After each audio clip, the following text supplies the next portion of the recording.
Assalamualaikum warahmatullahi wabarakatuh. Nama saya Rizka Zarani. Saya di sini ingin meresensikan sebuah buku atau novel yang berjudul Negeri Lima Menara. Nah, buku ini tuh ditulis oleh Ahmad Fuadi, diterbitkan oleh PT Gramedia. Nah, pertama kali terbit itu pada tahun 2009. Nah, buku ini juga ketebalannya itu 425 halaman. Nah, buku ini tuh menceritakan sebuah kehidupan di pondok. Tokoh utama itu adalah Alif. Alif merupakan anak desa yang tinggal di Minang, di Pulau Sumatera Barat. Nah, ia mempunyai cita-cita untuk bersekolah di sekolah biasa, tetapi kedua orang tuanya itu tidak mengizinkannya, terutama ibunya yang menginginkan Alif untuk menjadi ahli agama, dan ibunya juga menginginkan Alif untuk bersekolah di sekolah agama gitu. Nah, tapi Alif itu nggak mau gitu kan. Nah, ibunya tuh ingin Alif itu seperti Buya Hamka, tetapi Alif itu menginginkan dirinya seperti B.J. Habibie. Nah, karena keinginannya ditentang oleh kedua orang tuanya, maka Alif mengurung diri di kamar. Nah, selama 3 hari. Nah, selama 3 hari itu Alif berharap bahwa kedua orang tuanya itu merubah pikirannya dan mengizinkan Alif untuk bersekolah di sekolah biasa. Nah, pada hari ketiga Alif mengurungkan diri, Alif mendapatkan surat dari pamannya yang berada di Mesir. Nah, surat itu berisi tentang rekomendasian pamannya kepada Alif untuk masuk ke Pondok Madani. Nah, di situ juga pamannya bercerita bahwa teman-temannya yang sekarang sukses itu berasal dari Pondok Madani. Nah, Alif berpikir bahwa kalau misalnya ia tetap dimasukkan ke sekolah Islam, kenapa dia nggak sekolah Islam di luar tanah kelahirannya saja daripada harus di tanah kelahirannya. Nah, dengan keputusan setengah hati, Alif menyampaikan keinginannya ke kedua orang tuanya. Nah, awalnya ibunya tidak mengizinkannya karena memang Pondok Madani itu kan jauh di Jawa Timur kan. Terus umurnya Alif itu juga kan masih di bawah umur 17 lah ya. Nah, terus di situ Alif tetap memaksa gitu kan. Akhirnya dengan berat hati kedua orang tuanya itu mengizinkan Alif. Nah, terus diantarkanlah Alif oleh ayahnya ke Pondok Madani, naik bis selama 5-6 hari gitu di perjalanan. Pas sudah sampai, dia disambut gitu. Bukan Alif doang sih sebenarnya, kan banyak ya yang daftar gitu. Dari ribuan orang yang daftar, yang keterima hanya 400 orang kalau nggak salah ya tuh. Terus di situ murid-murid yang ingin daftar itu harus melakukan tes gitu dan wawancara. Nah, di wawancara itu Alif sempat bingung alasan dia apa gitu, karena alasan dia masuk ke Pondok Madani itu karena dia melampiaskan kekesalannya yang dipaksa untuk masuk sekolah Islam sama orang tuanya gitu. Nah, setelah Alif melakukan tes untuk masuk ke Pondok Madani itu, akhirnya Alif itu diterima itulah. Setelah beberapa hari keterima, 400 orang diterima itu. Terus ada juga penyambutan malam-malam itu, ada juga penyambutan dan pembacaan kanun. Kanun itu peraturan-peraturan yang ada di Pondok Madani. Nah, dan di situ sekaligus diumumkan teman-teman kamar gitu loh. Satu kamar itu hanya berisi 6 orang. Nah, teman-teman kamarnya Alif itu bernama Raja, Atang, Dul, Baso, sama Said. Nah, di Pondok Madani itu juga kan banyak banget peraturan. Pokoknya kalau misalnya melanggar itu pokoknya dari yang ringan itu dia dijadiin jasus itu mata-mata kan. Terus yang kedua tuh dibotakin, dan sampai yang paling tinggi banget itu tuh dikeluarin dari Pondok Madani gitu. Terus di Pondok Madani juga itu dia menggunakan 3 bahasa. Nah, bahasa Indonesia, bahasa Inggris, sama bahasa Arab. Nah, pokoknya yang murid pertama itu masih diizinkan untuk memakai bahasa Indonesia. Nah, selama belajar selama setahun itu, pokoknya pas dia udah naik ke kelas 2 itu mereka harus memakai bahasa Inggris dan bahasa Arab. Jika melanggar, jika ada yang ketahuan pakai bahasa Indonesia, mereka akan dihukum oleh keamanannya itu loh. Jadi keamanannya itu ada 2, keamanan yang melanggar peraturan sama keamanan buat yang melanggar bahasa gitu. Banyak banget kan peraturannya, tapi seru sih. Nah, terus di situ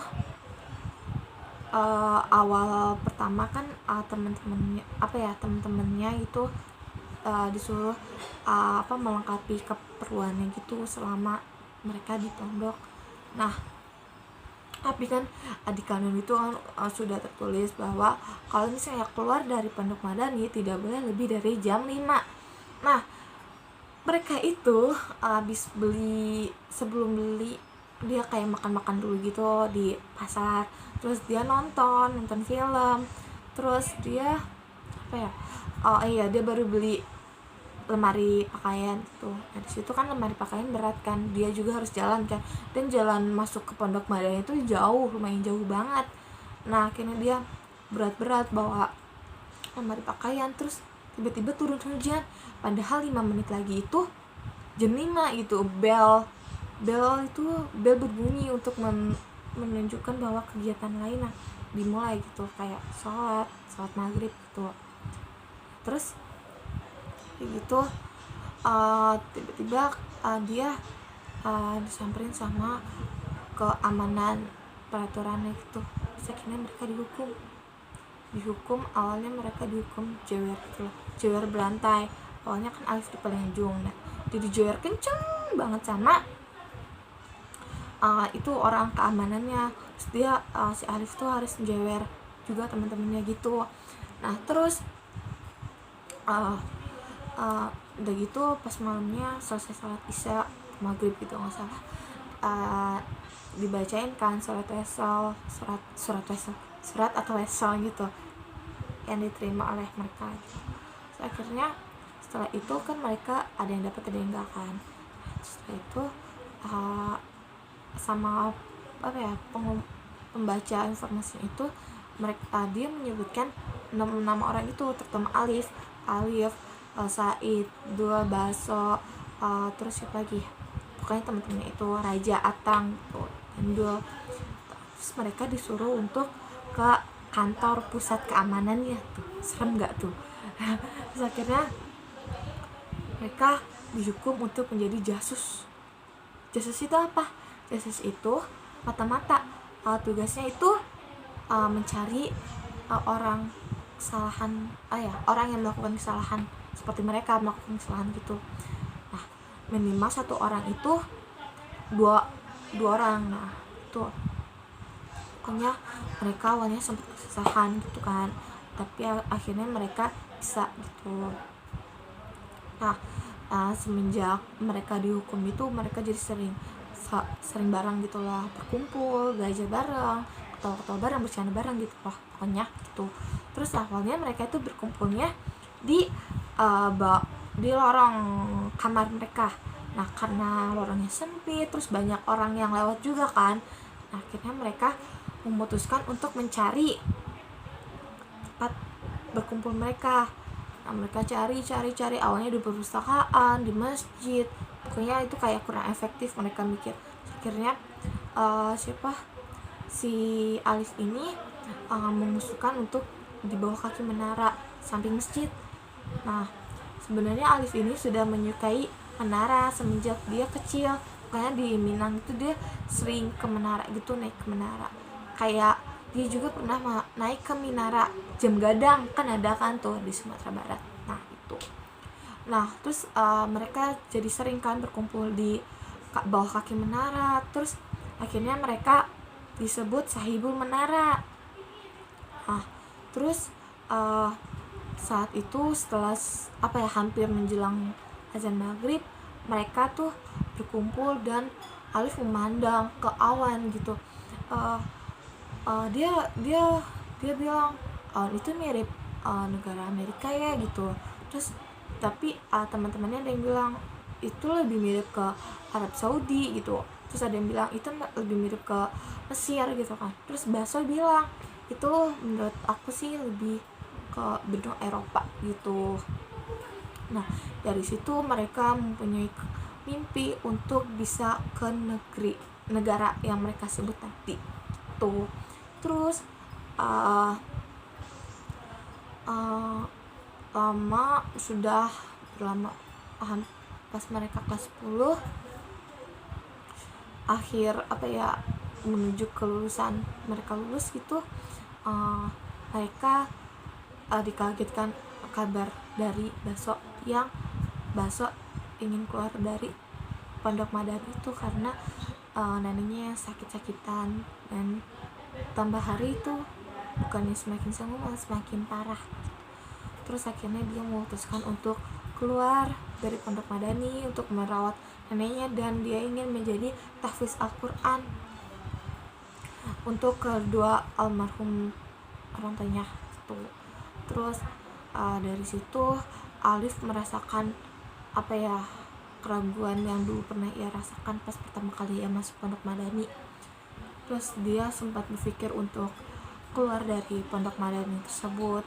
Terus dia mengirim surat ke kedua orang tuanya.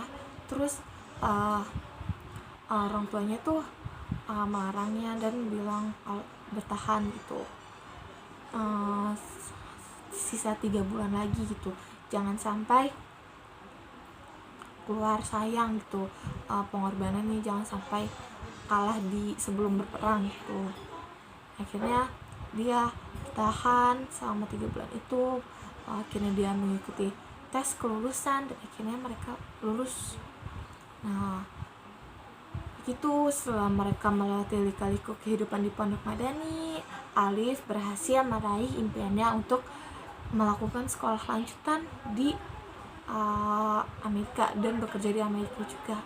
Nah, setelah lama tidak ada kabar, mereka berlima itu dipertemukan di London, Inggris begitu. Nah, itu yang saya ceritakan itu merupakan sinopsis dari buku Negeri 5 Menara. Nah, pasti di setiap buku atau film atau novel itu kan mempunyai kelebihan dan kekurangannya kan. Nah, jadi kelebihan di buku Negeri 5 Menara ini adalah di buku ini kita mendapat banyak pesan yang tertulis di buku itu. Nah, seperti kita harus disiplin, menghormati orang tua, menghargai waktu, menaati peraturan gitu. Dan kita harus sungguh-sungguh dalam menggapai mimpi kita, jangan menyerah sebelum berperang gitu. Dan kita juga harus menyanjung tinggi kata-kata manjada wajada, yang artinya siapa yang bersungguh-sungguh ia pasti akan dapat gitu. Dan kekurangannya adalah alur cerita ini menurut saya sih terlalu muter-muter ya. Kayak di awal cerita tuh dia menceritakan si Alif tuh udah di negeri Amerika. Terus dia nyeritain kehidupan dia di pondok. Terus di tengah-tengah dia si Alif tuh ada di pesawat. Terus dia teringat kehidupannya di Pondok Madani. Terus tiba-tiba udah ada di Amerika aja, di London sama Inggris gitu. Kayak kurang gitu loh, kurang dipahami alurnya gitu. Nah, terus juga banyak bahasa kayak Minang, bahasa Inggris, bahasa Arab itu banyak yang nggak diartiin. Walaupun ada beberapa sih yang diartiin, tapi kan tetap aja susah kan gitu buat kita ngerti sama ceritanya gitu sih. Nah, di sini juga saya ingin meresensi sebuah buku yang berjudul Sang Pemimpi. Buku ini ditulis oleh Andrea Hirata dan diterbitkan oleh PT Bentang Pustaka. Nah, pertama kali terbit ini pada tahun 2006. Nah, buku ini juga berketebalan 292 halaman. Nah, buku ini menceritakan tentang perjuangan 3 seorang laki-laki yang telah lulus SMP. Nah, jadi 3 orang laki-laki ini bernama Ikal, Arai, dan Jimron. Nah, Jimron ini merupakan anak pendeta.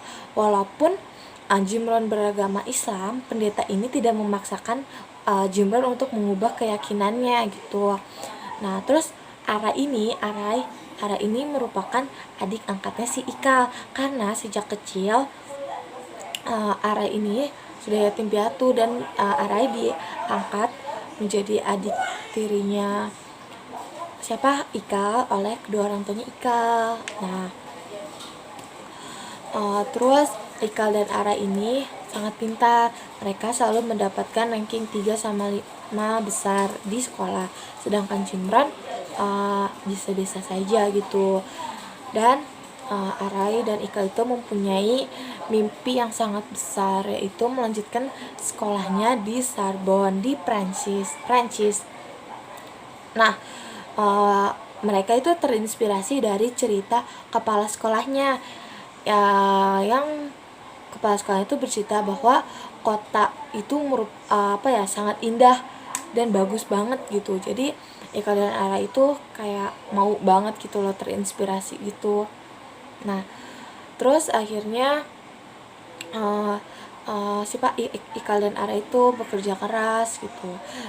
Dia bekerja sebagai kuli bangunan, padahal dia itu masih SMA gitu. Jadi dia kayak melakukan pekerjaan kuli bangunan itu dari jam 2 pagi sampai jam 7 pagi. Nah, dari jam 7 pagi itu dia melanjutkan sekolah gitu. Pasti sangat capek kan. Nah, terus mereka juga sangat berusaha buat bekerja keras untuk menabung, untuk mewujudkan mimpi mereka. Walaupun kalau dipikir-pikir juga tabungan mereka nggak akan cukup kan untuk pergi ke sana. Nah, terus lama-lama akhirnya mereka bertiga tuh lulus SMA. Terus Arai dan Ikal itu merantau ke Jawa, ke Pulau Bogor, ke daerah Bogor. Nah, terus sedangkan Jimron itu memilih untuk menetap di Belitung. Nah, terus dia memilih untuk bekerja sebagai ternak kuda. Nah, Jimron juga ini memberi kedua celengan kudanya itu kepada Arai dan Ikal, yang selama ini dia berusaha nabung gitu loh di kedua celengan itu. Dan akhirnya celengan itu dikasih ke Ikal dan Arai. Nah, terus pas sudah sampai di sana, Ikal dan Arai itu cari pekerjaannya kan. Terus tapi tidak ada yang mau menerima mereka karena mereka juga baru lulus kan, belum ada skill untuk bekerja. Nah, udah gitu berbulan-bulan mereka menganggur, bertahan hidup tanpa pekerjaan di pulau orang gitu, di negara orang, di daerah orang gitu. Akhirnya Ikal mendapatkan pekerjaan menjadi seorang petugas pengantar pos gitu. Nah, sedangkan Arai memutuskan untuk merantau ke Pulau Kalimantan. Nah, tahun berikutnya Ikal itu memutuskan untuk kuliah di Universitas Indonesia dengan jurusan ekonomi. Nah, setelah dia lulus, akhirnya ada lowongan beasiswa S2 ke benua Eropa. Beribu-ribu pesaing berhasil Ikal singkirkan dan ia berhasil lolos.